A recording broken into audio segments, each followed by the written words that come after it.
Dito mga lods ay mag-set up tayo ng piso wifi na naka 5v5 at VLAN setup. Kasi nagpapalit tayo ng SD card, ay kailangan nating bumalik muna sa USB to LAN na setup para mapasok natin yung admin ng piso wifi gamit ang LPB image.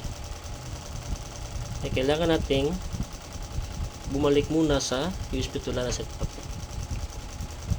Dito mga lods ay papasukin muna natin. Try natin kung makapasok tayo sa ating piso wifi.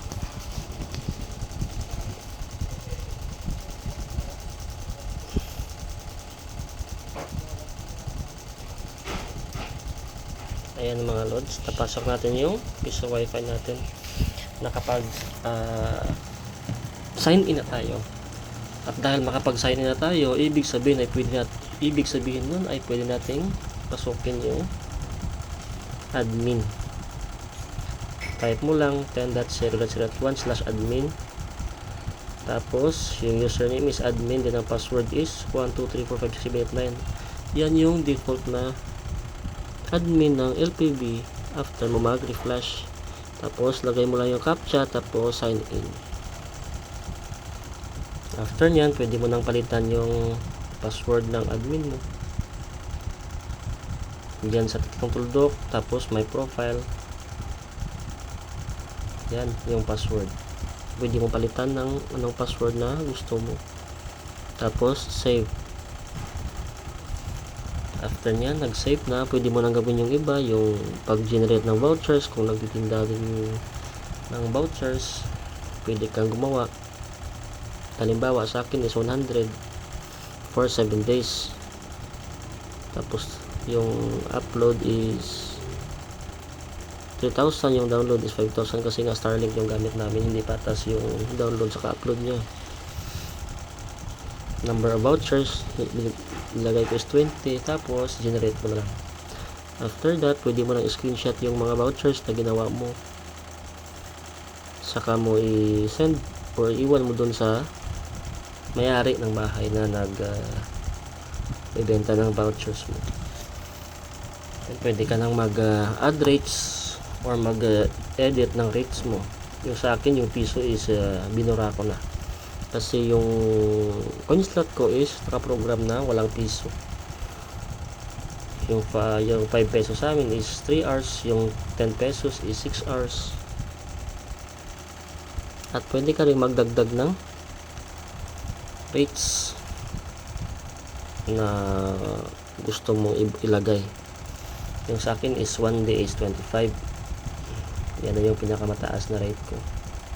Unlimited pause, no expiration.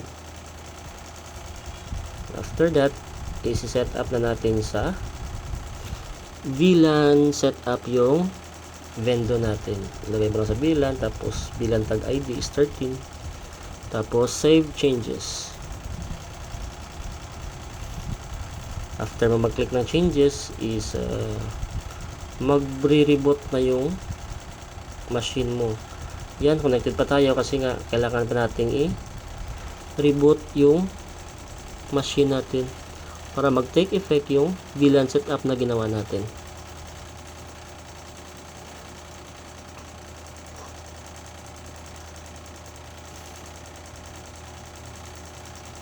Nakalimutan kung saan nakalagay yung reboot eh. Doon sa tatlong guhit na pantay yung tatlo, dyan yung reboot. Yun, reboot.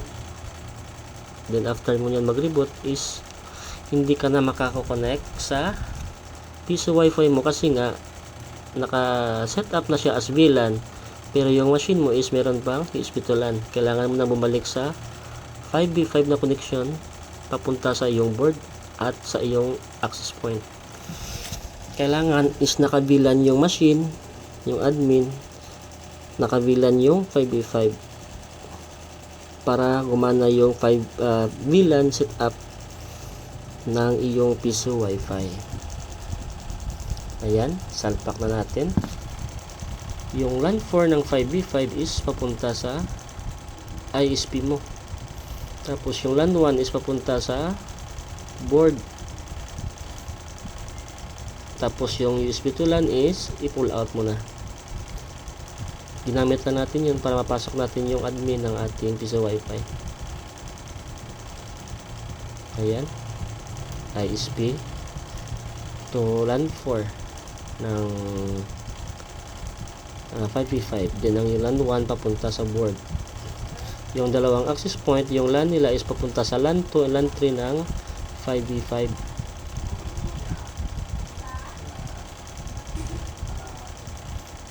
Bali ang AP mo is magiging 3 kasi yung 5v5 is indoor AP na yan. Yun yung USB to LAN na pull out na.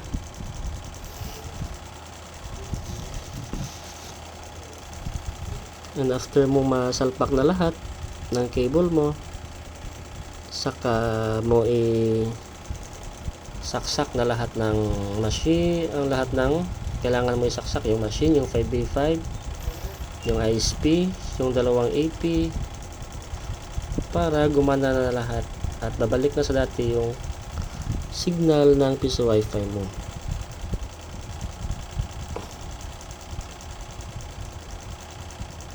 Ayan, try na natin connect mga lods kung gumana nga ba yung VLAN setup na ginawa natin. Ayun, nag sign in tayo mga lods at nag-try din akong maghulog ng barya.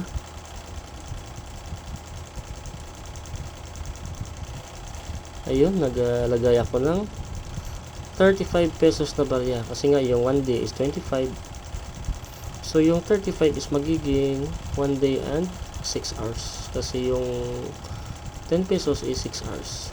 I'm done paying, and after that is connected na yung cellphone natin sa piso wifi natin. Ayan, connected tayo mga lods, successful yung ginawa natin.